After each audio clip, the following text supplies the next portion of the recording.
England में वैभव सूर्यवंशी का debut होता है और इधर बिहार में डेब्यू हो गया प्रशांत किशोर का। जी हाँ, प्रशांत किशोर अब राजनीतिक पिच पर खेलने के लिए तैयार है। चुनाव लड़ेंगे बांकीपुर से। सारे गणित अपने पक्ष में, सारे समीकरण अपने पक्ष में करने की तैयारी कर ली है और उम्मीद ये जता रहे हैं कि पूरा विपक्ष उनके साथ खड़ा हो जाएगा और आमने सामने का मुकाबला बीजेपी के उम्मीदवार से। लेकिन शायद वो ये नहीं समझ पा रहे प्रशांत किशोर कि उनके ऐसे कोई मधुर संबंध है नहीं विपक्ष के साथ में, क्योंकि विपक्ष के पास अब खोने के लिए या पाने के लिए कुछ बचा नहीं। प्रशांत किशोर अगर चुन के आ भी जाए तो विपक्ष का तो कोई भला होने से रहा। तो भले ही कांग्रेस अब ये कह रही हो कि भाई बीजेपी को मजा चखाना है तो प्रशांत किशोर के पीछे खड़ा होना पड़ेगा, पूरे विपक्ष को खड़ा होना पड़ेगा, क्योंकि अगर अलग अलग पार्टी से अलग अलग उम्मीदवार आते हैं तो फिर बीजेपी को हराना मुश्किल होगा। लेकिन आरजेडी का अलग मानना है। उनका कहना है कि भैया हमारा उम्मीदवार मजबूत है, पिछली बार भी 44,000-45,000 वोट लेकर के आया था और पिछली बार तो नितिन नवीन थे, इस बार कोई भी आएगा हम आमने सामने का मुकाबला करेंगे। और इस खेल में अब जो है त्रिकोणीय मुकाबला होना लगभग तय माना जा रहा है। लेकिन हो सकता है कि प्रशांत किशोर आने वाले कुछ दिनों के अंदर में मान मनोबल करके मना ले। 13 जुलाई तक का समय है। तो क्या ये जो प्रशांत किशोर सामने आए हैं उसके कारण महागठबंधन में मतभेद शुरू हो गया है? क्या मना पाएंगे प्रशांत किशोर महागठबंधन को, या क्या होगा? क्या बीजेपी को जो है, जो उनके जो उम्मीदवार आने वाले हैं वो आसानी से जीत जाएंगे अगर त्रिकोणीय मुकाबला होता है? तो सब कुछ जानेंगे आज की इस खास पेशकश में, तो इसे आखिर तक जरूर देखिएगा। नमस्कार, मैं हूं डॉक्टर सुरजीत सिंह और आप देख रहे हैं वाईबीएन बिहार झारखंड। और इस खास पेशकश में हमारे साथ जुड़ गए हैं वाईबीएन न्यूज के मैनेजिंग एडिटर दीपक गौर जी। दीपक जी, स्वागत है आपका। नमस्कार सुरजीत जी। तो जिस तरीके से बांकीपुर में आप भी देख रहे होंगे कि जिस तरीके से उठापटक जारी है और एक बड़ा खेल खेला है प्रशांत किशोर ने। विधानसभा चुनाव में यह कहा जा रहा था कि जनसुराज की तरफ से अगर लीड कर रहे होते, सक्रिय राजनीति में होते, चुनावी राजनीति में होते, अगर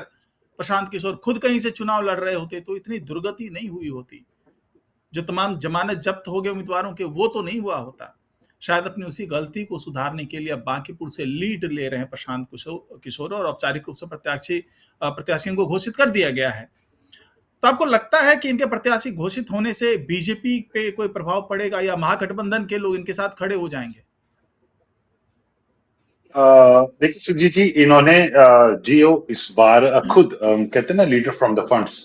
तो आगे आकर अपनी पार्टी को पहला मैसेज तो अपनी पार्टी को देने जा रहे हैं। अपनी पार्टी को देना चाह रहे हैं कि देखिए अभी हम फिर से जो हमारी लड़ाई थी हम उस लड़ाई को जारी रखे हुए हैं। और अपने बयान में भी पहले हमें समझना होगा कि इन्होंने आखिर क्यों चुनाव में उतरने का फैसला लिया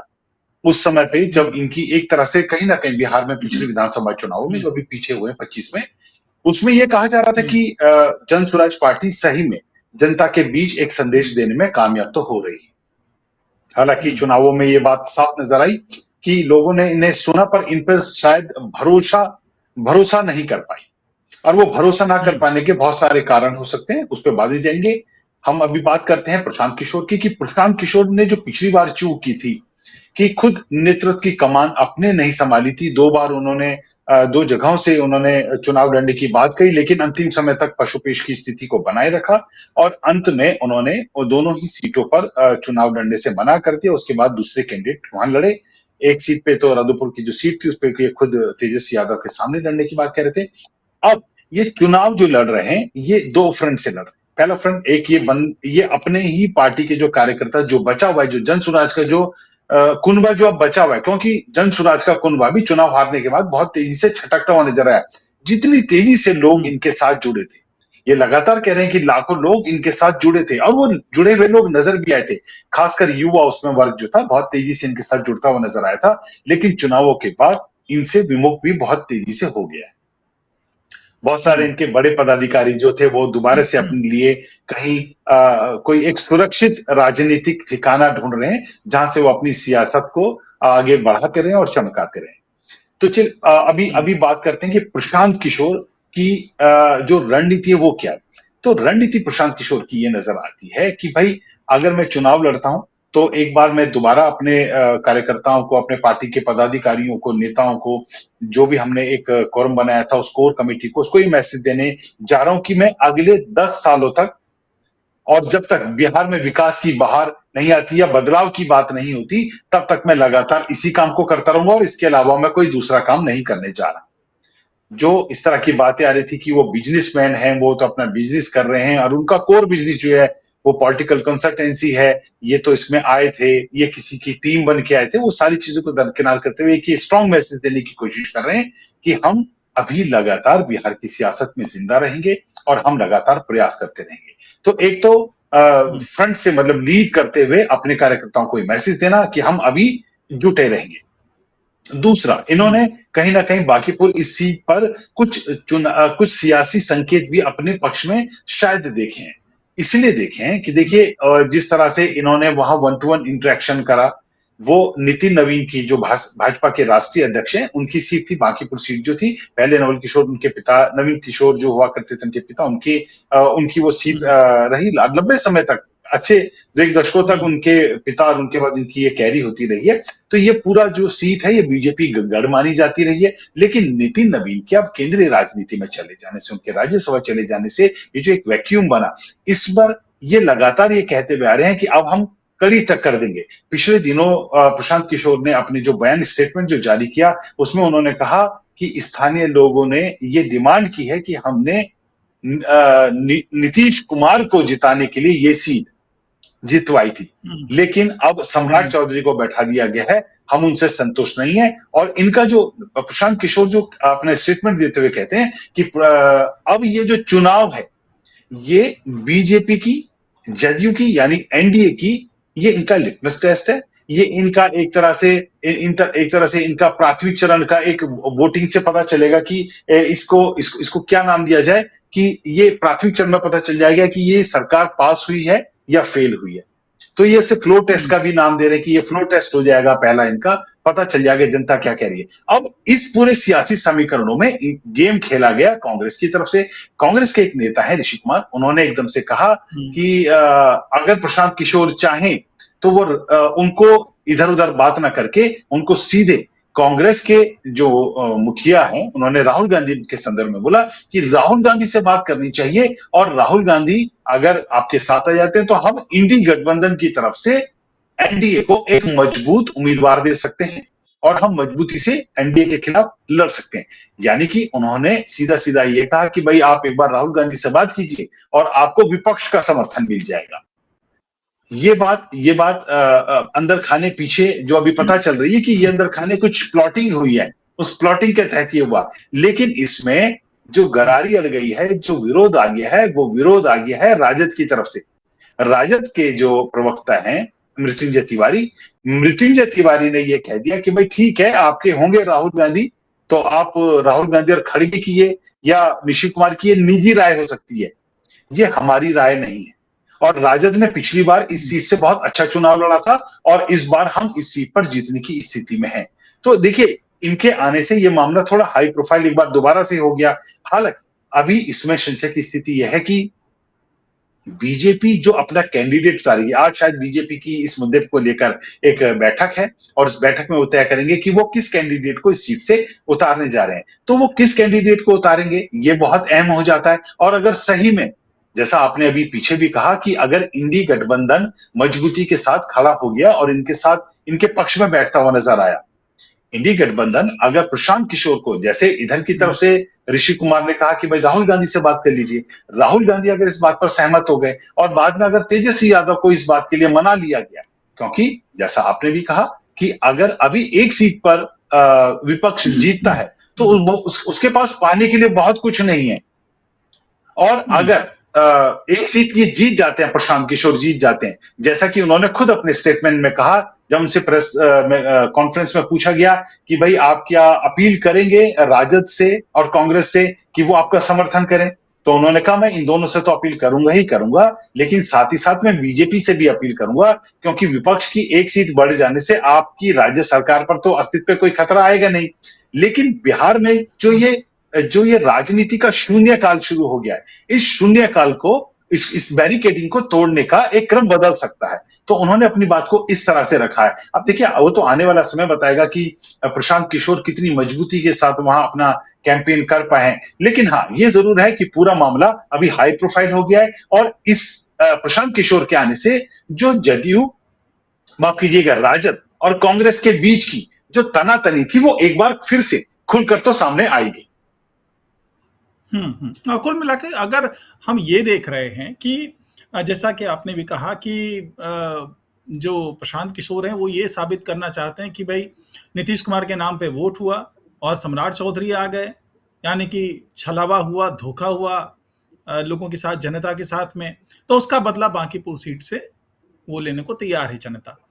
लेकिन यहाँ सवाल ये है कि भाई इस तरह से बहुत ही हल्की बात करना, जबकि ये जानते हुए कि बांकीपुर से उस वक्त भी चुनाव लड़ा बीजेपी के उम्मीदवारों ने, नितिन नवीन की मैं बात करूं,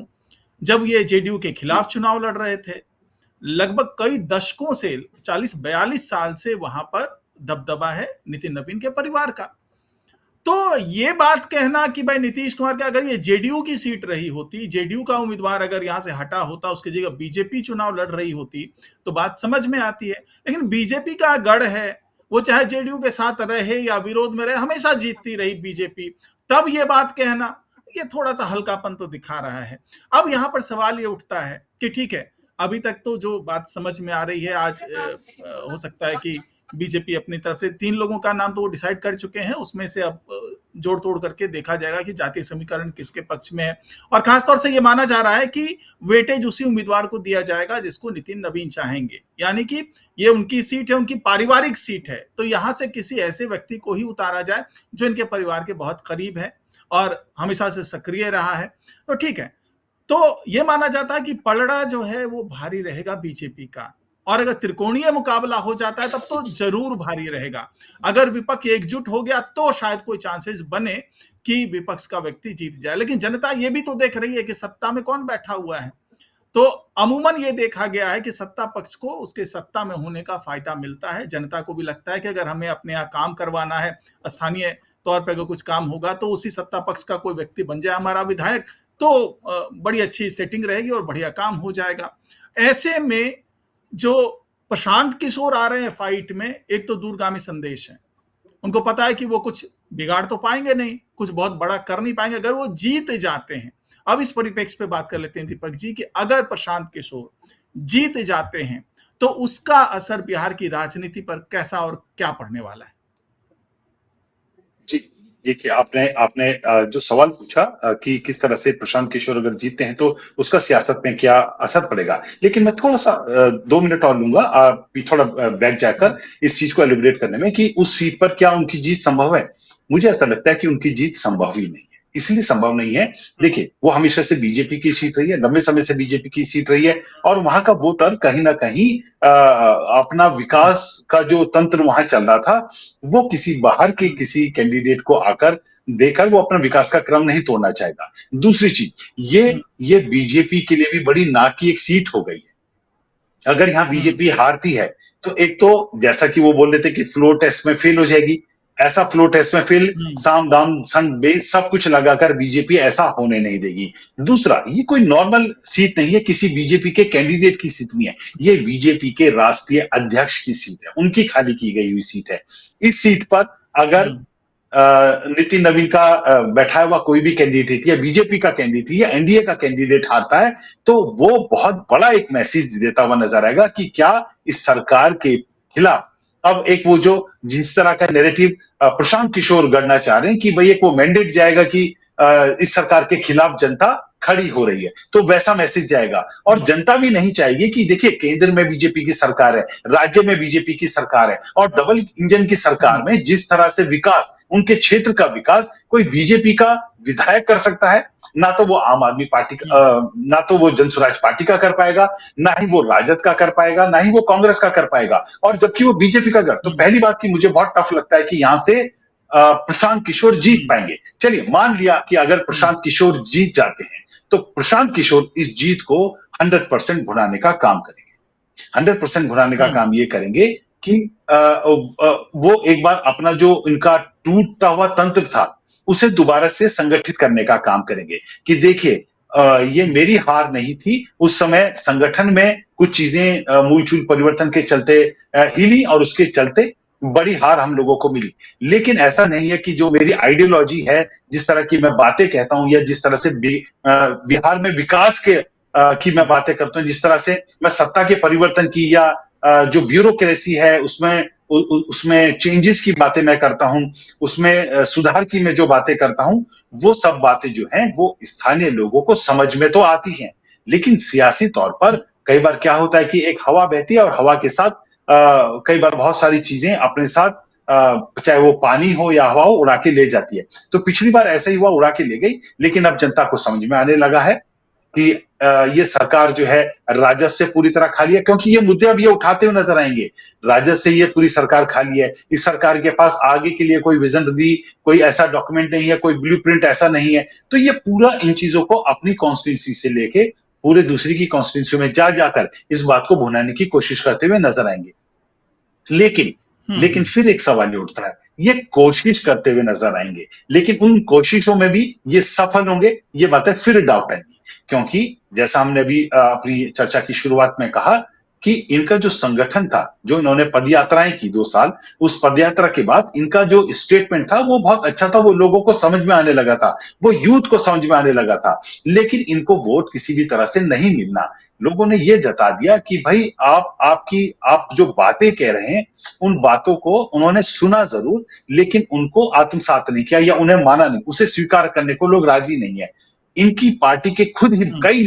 कई नेताओं से वन टू वन हमारी भी बात है, जो पहले बहुत सक्रिय, जिन्होंने चुनाव भी लड़े, जिन्होंने कई सीटों पर चुनाव लड़े, आज वो इनसे विमुख होके अपनी दूसरी व्यवस्थाएं देख रहे हैं। कुछ ऐसे बड़े नेता जो दोबारा से जदयू में एंट्री के लिए प्रयास कर रहे हैं, बड़े नाम जो थे, वो सारे लोग अब अपने अपने जो मूल सियासी दल थे, जो बड़े सियासी दल थे, वो अपने लिए वहां अपने लिए सियासी सीट पक्की करते हुए नजर आ रहे हैं। वो ये देखने की कोशिश में नजर आ रहे हैं कि किस तरह वो सक्रिय राजनीति के पाठ में घुस जाए, क्योंकि अगर वो प्रशांत किशोर के साथ जुड़ेंगे तो उनका संघर्ष अभी भी लंबा होगा। अगर उनका वजूद है, उनके इलाके में कुछ है, तो वो कहीं ना कहीं दूसरे संगठनों के साथ जुड़कर अपने लिए लंबा फायदा देखते हुए नजर आ रहे हैं। तो मुझे बहुत कम लगता है कि पहले तो ये जीत पाएंगे, और ये जीत पाए तो इनके पास आगे के लिए एक एक्सटेंशन का प्लान तो जरूर होगा, जिस पर ये आगे एक्टिव तरीके से राजनीति कर पाएंगे, लेकिन वो राजनीति भी बहुत लंबे समय तक और बहुत ज्यादा फलीभूत होती नजर आएगी, विपक्ष को डेंट देती हुई नजर आएगी या सत्ता पक्ष को डेंट देती हुई नजर आएगी। मुझे ऐसा ऐसा होता हुआ नजर नहीं आ रहा। हाँ, लेकिन अगर ये माना जाए कि कांग्रेस तो फिर भी नतमस्तक हो गई कि भैया जिसको लड़ना है लड़ लो, और हमें एकजुट होकर के प्रशांत किशोर के पीछे खड़ा होना चाहिए, लेकिन आरजेडी क्यों जिद पे अड़ी हुई है कि नहीं भाई हमें तो अपना ही उम्मीदवार उतारना है? उसे क्या ये बात समझ में नहीं आ रही कि अगर एकजुट हो गए तो ज्यादा फायदा होगा, और अलग जो वो उम्मीदवार उतारने की जिद पे अड़ी हुई है, उसका क्या राजनीतिक संदेश समझा जाए? नहीं, उसका राजनीतिक संदेश यही समझा जाए, एक तो देखिए जो नेता प्रतिपक्ष का जो स्टैंप है तेजस्वी यादव के पास, वो एक एक वोटों के लिए मोहताज है। अगर वो चाहते हैं कि भाई वो अपना ही बंदा हो, क्योंकि महागठबंधन में रहेंगे, इनको लेके भी बड़ा डाउट है, प्रशांत किशोर को लेके भी, जिस तरह से वहां सियासी गलियारों में बातें हैं, तो पहले तो यही कहा जाता था कि इन्होंने सबके साथ काम किया, ये एजेंसी के तौर पे काम कर रहे हैं। तो उन सब चीजों से अगर इतर दूसरी बात करें तो नहीं चाहती, क्योंकि ये वही प्रशांत किशोर हैं जिन्होंने जंगल राज के बारे में भी खूब कहा, जिन्होंने राजद की सरकारों के बारे में भी खूब कड़वी कड़वी बातें कही। वो बातें कहीं ना कहीं तेजस्वी यादव उन परिवार को लगी हुई है, और जब उसी सीट से वही कैंडिडेट ये दावा कर रहा है कि भाई हम सीट जीत सकते हैं, और राजद में अगर ये संभव हुआ कि वो सीट अगर महागठबंधन हुआ तो महागठबंधन में वो सीट प्रशांत किशोर को न जाके वो राजद के खेमे में जाएगी। अगर गठबंधन कांग्रेस और जो जिसमें वीवीआईपी पार्टी लेफ्ट और ये चारों जो का जो गठबंधन हुआ था, वो गठबंधन की सीट अगर हुई तो वो राजद के खेमे में जाएगी। अब राजद या तो इसके लिए कुछ एक प्रेशर पॉलिटिक्स कर रहा है, हो सकता है कि कुछ जैसे लगातार आरोप इस सियासत में लगते हैं थैली के, तो हो सकता है कि कुछ थैलियों का भी मामला हो, लेकिन मेरे को इससे ज्यादा ये लगता है क्योंकि प्रशांत किशोर लंबे समय तक राजद के मुखालफत करते नजर आए हैं, राजद की राजनीति पर बड़े तंज कसते आए हैं। और ये मौका बीजेपी को भी मिल जाएगा अगर राजद उन्हें अपना समर्थन देती है, तो राजद अपने अस्तित्व को और ज्यादा सेटबैक करती है, मतलब और स्टेप बैक करती है, पीछे लेके जाती है, क्योंकि राजद इस समय खुद राजनीति में उस हाशिए की ओर धकेलती हुई नजर आ रही है जहां उसके अस्तित्व को लेकर चुनौतियां नजर आ रही हैं, जहां लगातार इस तरह की बातें कही जा रही हैं कि राजद अब राजद का जो वोट बैंक था वो खिसक रहा है, राजद के अंदर के पार्टी के जो लोग थे वो खिसक रहे हैं, और कहीं ना कहीं ये ना हो कि ये एक असंतोष का नया कारण बन जाए कि जिस सीट से राजद का उम्मीदवार सीट निकाल सकता था, जो नंबर 2 पे था, जो करीबन 40-41% की वोट भी लेके आया था, वो अगर इस तरह का नुकसान खाएगा या इस तरह से सेटबैक हो जाएगा या इस तरह से स्टेप बैक करेगा, तो वो राजद के अंदर भी एक बड़ा विद्रोह पैदा कर सकता है। कुल मिलाकर के ये कह सकते हैं कि चलिए उठापटक जारी है, विपक्ष एकजुट हो नहीं पा रहा है, और भले ही बीजेपी के खिलाफ बड़ी चुनौती देने की कोशिश प्रशांत किशोर कर रहे हैं, लेकिन अगर विपक्ष एकजुट नहीं हुआ तो वहां पर बड़ी चुनौती विपक्ष की तरफ से या कहें प्रशांत किशोर की तरफ से कोई नजर नहीं आ रही है। ये अलग बात है कि अभी भी प्रत्याशी पे, जो बीजेपी का प्रत्याशी है, उस पर सस्पेंस है, और ये सस्पेंस खत्म होते ही सारी चीजें क्लियर हो जाएंगी कि कौन आगे बढ़ रहा है, कौन चुनाव जीतने वाला है। लेकिन अभी तक तो ये मामला समझ में आ रहा है कि पूरा जो झुकाव है वो बीजेपी के कैंडिडेट की तरफ ही होता हुआ नजर आ रहा है। तो फिलहाल आज की पेशकश में इतना ही, और हमारे साथ जुड़ने के लिए दीपक जी आपका बहुत बहुत धन्यवाद। नमस्कार। धन्यवाद जी, नमस्कार।